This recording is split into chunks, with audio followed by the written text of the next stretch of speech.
সুপ্রিয় দর্শক, দেশ এবং প্রবাসে দূরে এবং কাছে আজকের এই অপরাহ্নে যারা আমাকে দেখছেন, আসসালামু আলাইকুম।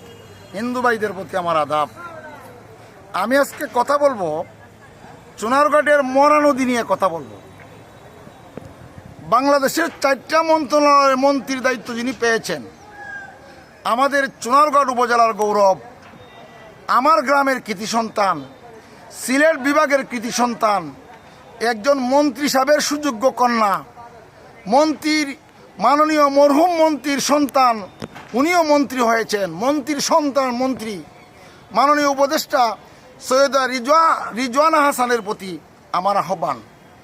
চুনারঘাটের মরা নদীটা, এই নদীটা যুগ যুগ ধরে এই নদীর মধ্যে বর্জ্য ছিল, ময়লা ছিল, পাশে নদীর একটা অংশ আছে, কিন্তু এটা 80 লক্ষ 90 লক্ষ টাকা দিয়ে খরচ এটা পরিষ্কার করিয়া এখানে যদি আমরা ওই যে পর্যটন এরিয়া নৌকা দৌড়াইতে তো আমাদের পাশে গাং আছে, কয় নদী আছে আমাদের নৌকা দৌড়াইবার জন্য, আমাদের পাশে একটা গাং একদম পাশে আছে।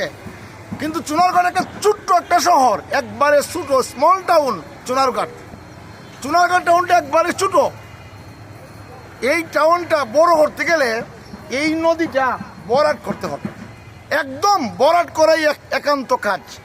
আমি মাননীয় মন্ত্রী, মাননীয় উপদেষ্টা সৈয়দা রিজওয়ানা হাসান, আমি বলবো আপনার বাবা, আমি ইতিহাস জেনে বলতেছি, চুনারঘাট হাসপাতাল যখন স্থাপিত করেছিলেন আপনার বাবার হাতে, চুনারঘাট থানা আপনার বাবার হাতে, সৈয়দ কুতুবুল আউলিয়া দাখিল মাদ্রাসা আপনার বাবার হাতের, চুনারঘাটের ওই যে মুরারবন দরগা রোড আপনার বাবার হাতের।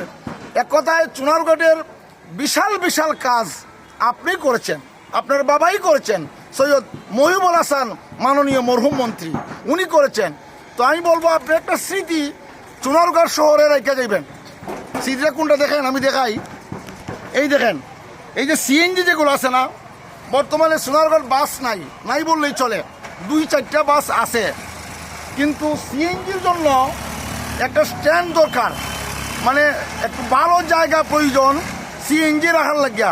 প্রায় 2000-এর উপরে সিএনজি ড্রাইভার মালিক চুনারঘাট উপজেলায়, এদের গাড়ি রাখার জায়গা নাই। দেখেন গাড়ি রাখার রোডের মধ্যে গাড়ি, এই যে রোডের মধ্যে গাড়ি রাখার জায়গা নাই। তা আমি বলবো মাননীয় উপদেষ্টা 4টা মন্ত্রণালয়ের মন্ত্রী যিনি হয়েছেন সৈয়দা রিজওয়ানা হাসান, আপনি এই খয়গাংটা আমি দেখাই আপনাদেরকে,